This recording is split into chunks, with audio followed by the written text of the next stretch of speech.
अमित, आत्ता दोन्ही भाऊ एकत्र आले, विशेषतः शिवसेना आणि मनसे यांची राजकीय युतीसुद्धा झाली. आता पुढे काय, ह्या युतीचं भवितव्य काय? कारण मनसेच्या गेल्या काही वर्षांमधल्या सतत बदलत्या भूमिका पाहिल्या तर महापालिका, जसं की लोकसभेत एक हे होती भूमिका होती, विधानसभेला परत दुसरी भूमिका होती, त्याच्या आधीचा बिनशर्त पाठिंबावाली भूमिका होती, मोदींना बिनशर्त पाठिंबा. नंतर परत इकडे आले. समोर कोण होतं?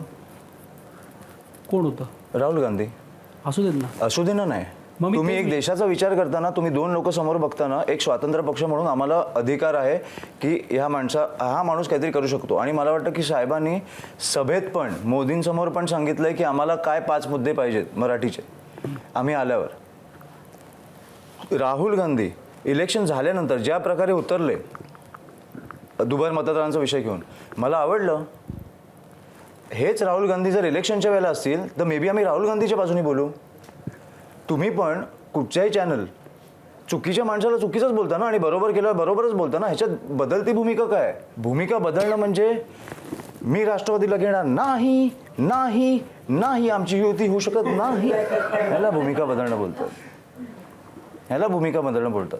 बरं, मग अशीच भूमिका राज ठाकरेंची पण होती ना कधी की कधीही कुठल्याही कोणाशी युती करणार नाही, कुठल्याही युती आघाड्यांमध्ये मला जायचं नाही, ही त्यांची पण काहीतरी भूमिका होती. हो, पण आता ते लोकांसाठी बदलले ना, माहीत स्वतःसाठी नाही ना.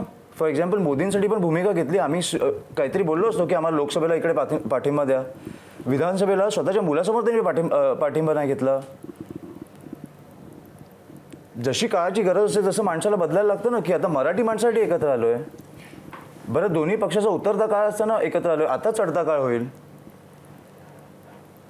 असं काय झालंय का की तू आम्हाला हे द्या, आम्हाला 5 कोटी पोचव, किंवा आम्हाला इकडे सीट दे, किंवा आमचे आमदार आण, किंवा आम्हाला MLC मध्ये दे, असं काय झालंय का?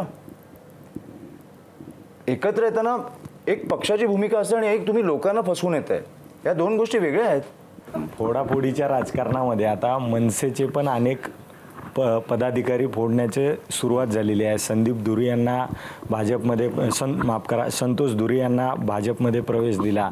त्यानंतर ते आरोप करतायत की अनेक मनसेचे असे पदाधिकारी आहेत ज्यांना या तिकीट वाटपामध्ये डावलण्यात आलेलं आहे, आणि उद्धव ठाकरे यांच्या पक्षाकडून हे जाणून बुजून मनसेच्या पदाधिकाऱ्यांना या तिकीट वाटपामध्ये डावलण्यात आलेलं आहे, आणि पुढच्या काळामध्ये पक्षाला याचा मोठा फटका बसणार आहे. अनेक लोक हे मनसे सोडून जाणार असं संतोष धुरी म्हणतात.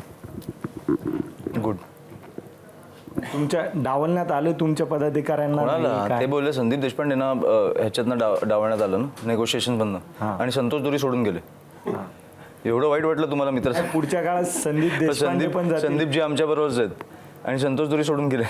नाही, संदीप देशपांडे पण पुढच्या काळात जातील अशी चर्चा. तुम्ही पसरवताय. ह्याची उत्तरं मी कशी देऊ? काल मी 1 वाजता येताना असं कुठेतरी वाचलं. बरं, मी आज संदीपजींना भेटलो. ह्याची उत्तरं मी कशी देऊ की ज्या गोष्टी होणार नाही आहेत त्याच्या मी उत्तरं कशी देऊ, किंवा फ्युचरचे मी उत्तरं कशी देऊ? ABP माझा, उघडा डोळे बघा नीट.